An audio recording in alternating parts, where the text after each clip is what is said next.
Functional Communication Training, presented by our team of professionals, Shelby Nelson and Jeanette Underwood.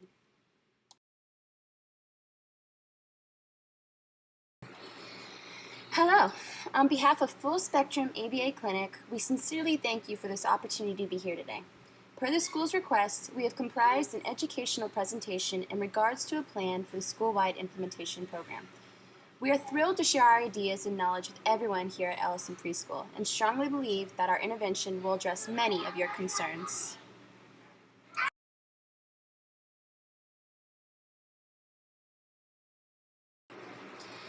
This in-service class will discuss functional communication training and how it will be widely used at Ellison Preschool to help these students find their voice.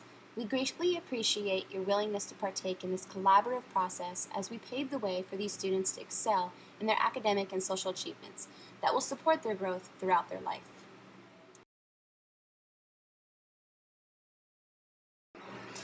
Ellison Preschool is comprised of passionate and dedicated staff members who withhold knowledge and skills in a variety of disciplines and academic backgrounds.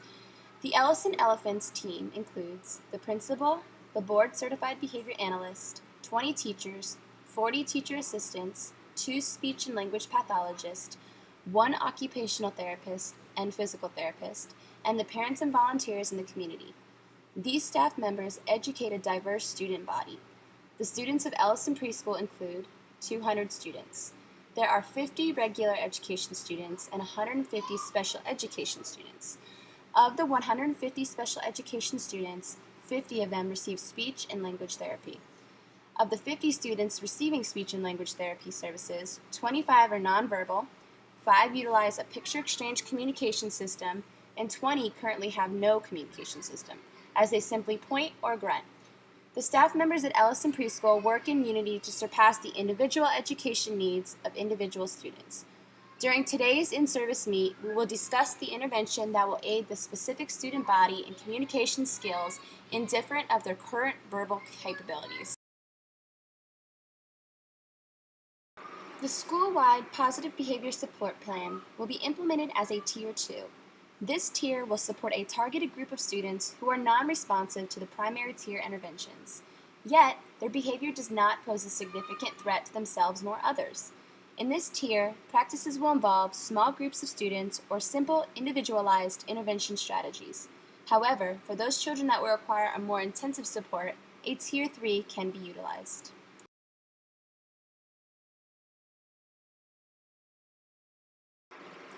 The group of leadership members will include the BCBA, which is the Board Certified Behavior Analyst, both speech pathologists, 1 teacher, 1 teacher assistant, and 1 volunteer.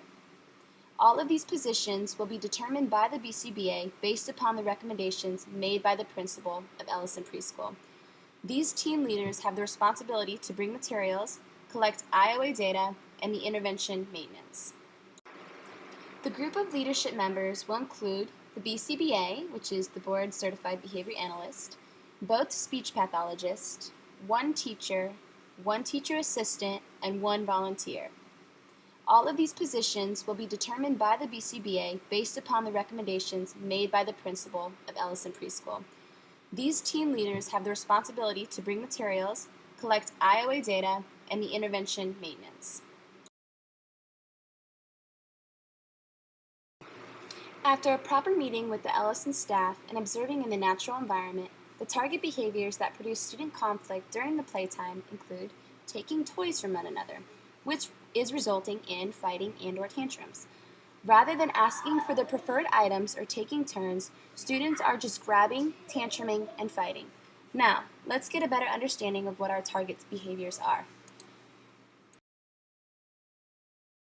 A tantrum is defined as hand flapping, body rocking, non-functional marching behavior that occurs with screaming or crying. Tears may or may not be present at the time. Screaming is defined as any instance in which the auditory sound is made that can be heard from another room and is combined with non-functional or repetitive vocal sounds. Example like, ah! This behavior must last more than 4 seconds in order to be considered a tantrum. Tantrum may or may not be combined with the fighting behavior. An example of this behavior would be if the child engages in body rocking and crying without tears while smacking his table. A non-example is a child engaging in marching and hand flapping while dancing and smiling. Fighting behavior is defined as any instance in which an individual makes forceful contact with one or both hands, open hand or closed fist, with their feet, torso, or entire body by pushing, pulling, and shoving into another individual's body. This behavior may or may not be combined with taking a toy away or out of another child's hand. Example, child throws body into another child's body using his torso. The peer falls to the floor. Child takes the puzzle out of the peer's hand and then runs away. A non-example of this behavior would be a child and a peer giving high fives after playing a fun game.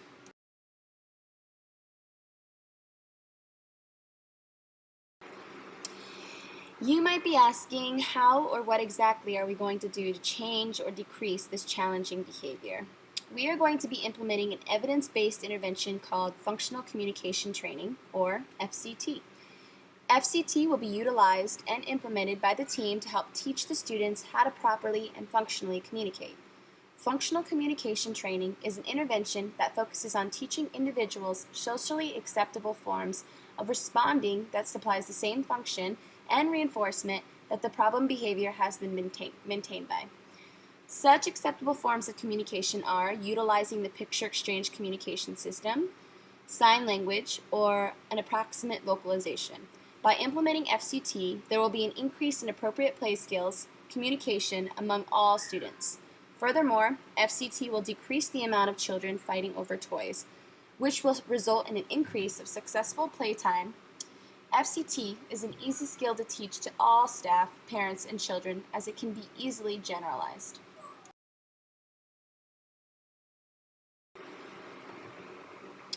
According to Carr and Durand, research has consistently shown an improvement in functional communication training while addressing challenging behaviors that are displayed by children with an autism spectrum disorder.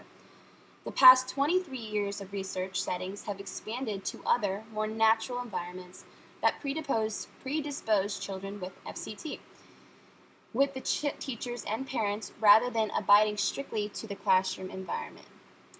You will now watch a short video of an FCT example.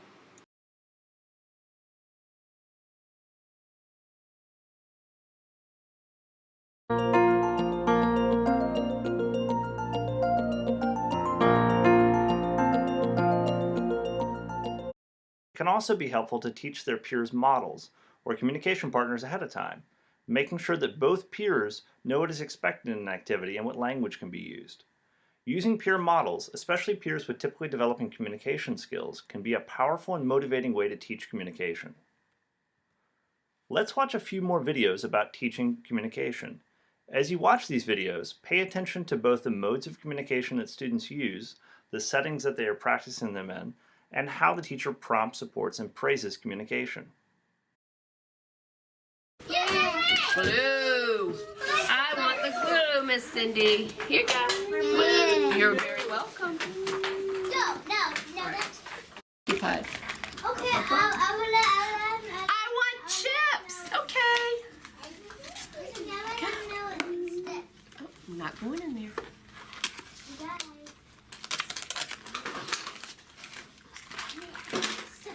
I want drink. Good boy. Drink. Today.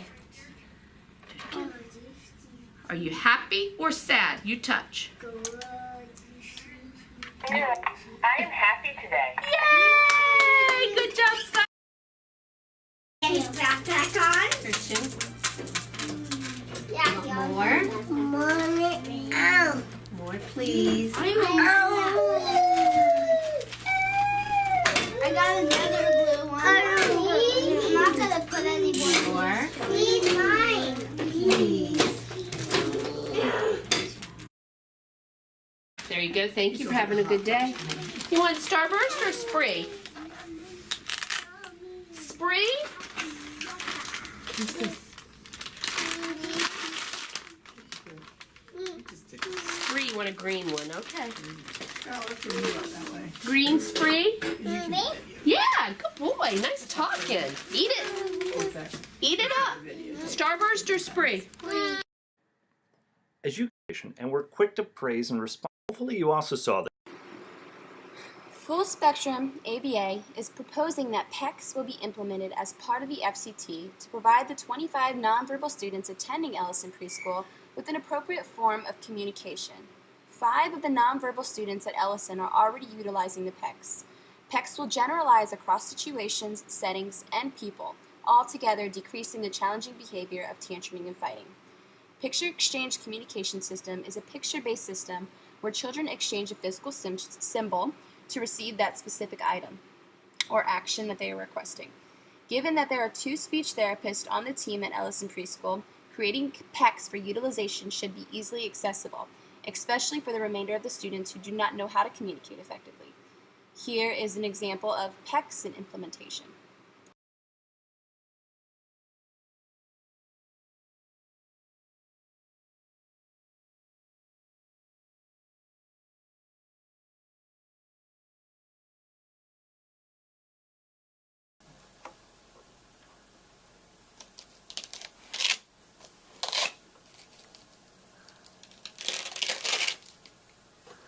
On the pigs, I want the farm animals. side animals. I eat animals.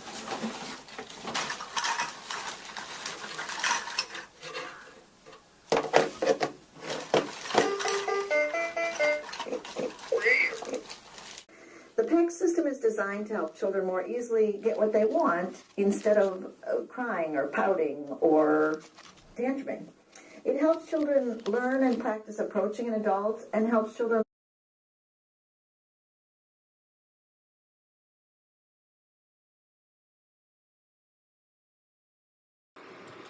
Before we begin the breakdown of functional communication training, we wanted to inspire you guys with this quote. What we sometimes see as a failure to behave properly is actually a failure to communicate properly. Each and every individual deserves the right to communicate effectively. The ability to communicate is one of the basic human needs. We are all here today to help each student strive in the vocal abilities to communicate. We will now begin the outlook of the SCT implementation.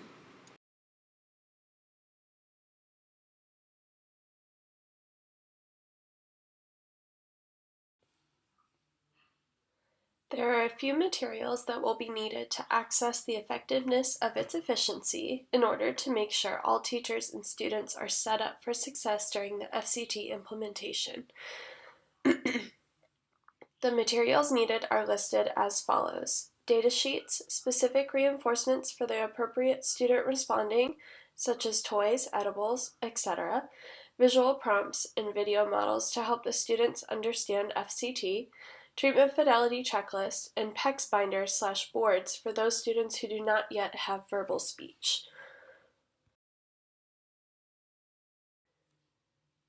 The primary step in the implementation of functional communication training is being able to identify the interfering behavior. As we reviewed earlier, the challenging behaviors have already been identified as screaming and tantruming as a result from not sharing or taking turns. An example is, Sally screams and cries when she sees Timmy playing with the doll she wants. Timmy gives Sally the toy so she will stop screaming. Sally's screaming will more than likely continue the next time she wants a preferred toy. The behavior is serving as a form of communication. Next, we will need to determine the function of the challenging behavior.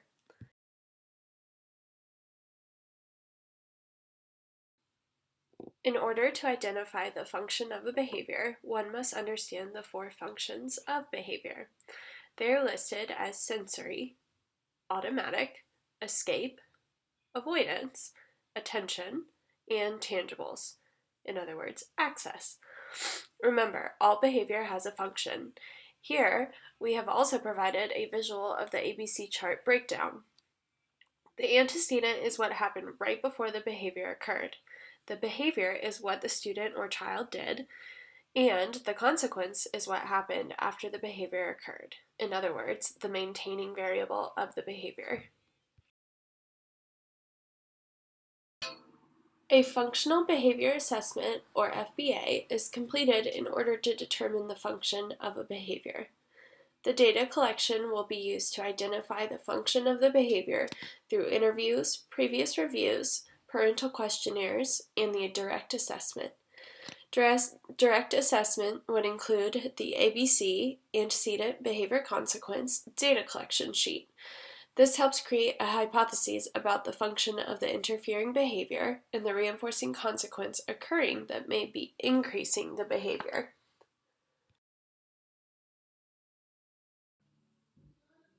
When an intervention occurs, a replacement behavior should take the place of the interfering behavior. The replacement behavior will teach the learner that they will get what they want just as easily, if not more easily, than the challenging behavior. If this doesn't happen, then the learner will be less motivated to use the replacement behavior over the challenging behavior.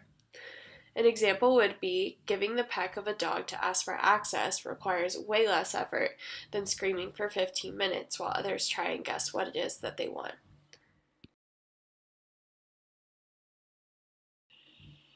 Once the interfering behavior has been pinpointed and a replacement behavior has been established, we will begin focusing on data collection. There should be a consistency in the data collection. This data will reflect the effectiveness of the current intervention being implemented. The data collection will specifically focus on the antecedents, the prompt that is being used, the frequency or count of both the replacement behavior and the interfering behavior, as well as the consequence.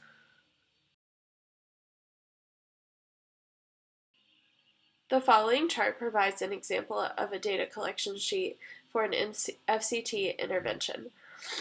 Data is collected on the interfering behavior and the replacement behavior.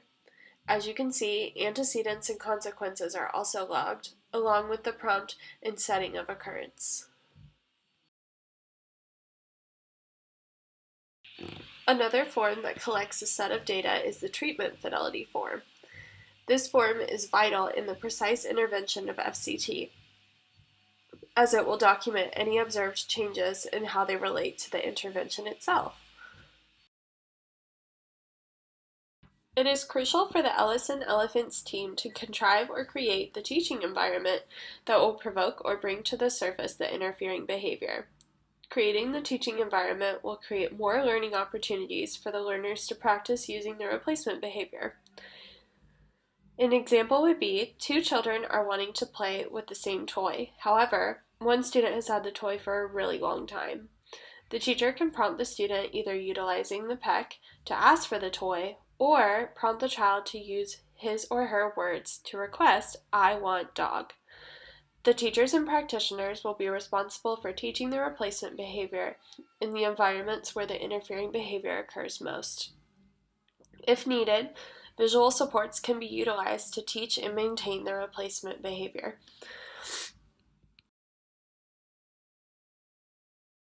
Once the teaching environment has been created, the desired behavior or replacement behavior can be prompted. Depending on the student, each prompt will be individualized to the specific student's needs. Airless teaching will supply the most to least prompting that allows the child to make the correct response immediately. However, airless teaching will be used to ensure that the replacement behavior is learned correctly without error. The prompts will be faded as each individual student learns to master or independently model the desired, more appropriate response. Reinforcers will be given as a consequence after the desired behavior is shown. This can be in the form of verbal praise, token economies, toys, tickles, or other preferred reinforcers. Furthermore, undesired behaviors will not be directly addressed. Continue to prompt the correct way of responding.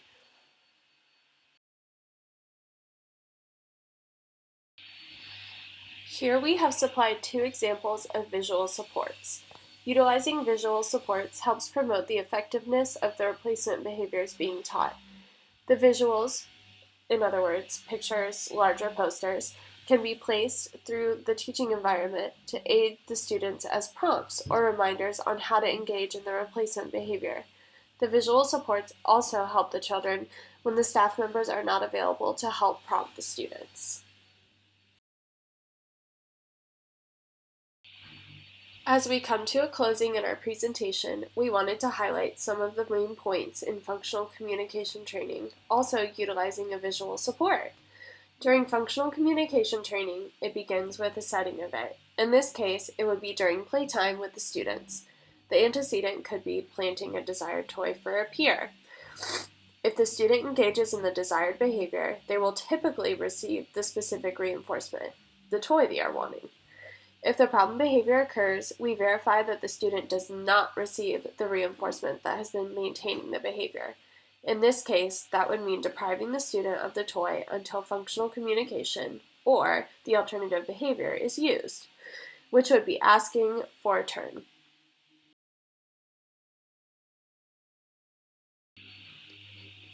Here are some final tips about FCT. The first implementation of functional communication should reinforce the target behavior every single time it occurs. Once data is reviewed and the target behavior appears to be independent of prompts, the schedule of reinforcement can then be faded. All individuals on the team, those that are implementing the intervention, must understand FCT and what is expected. As mentioned earlier, there will be team leads that can be addressed at any time if staff or teachers have challenges or need clarification on FCT. Parents/caregivers need to be involved in FCT for at-home generalization.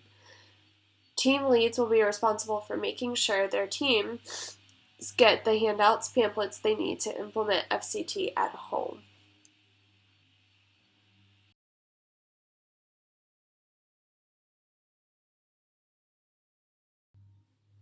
Thank you all for your participation in this in-service. We look forward to seeing the progress of both the students and the team here at Ellison Preschool. References used to develop this presentation can be found below.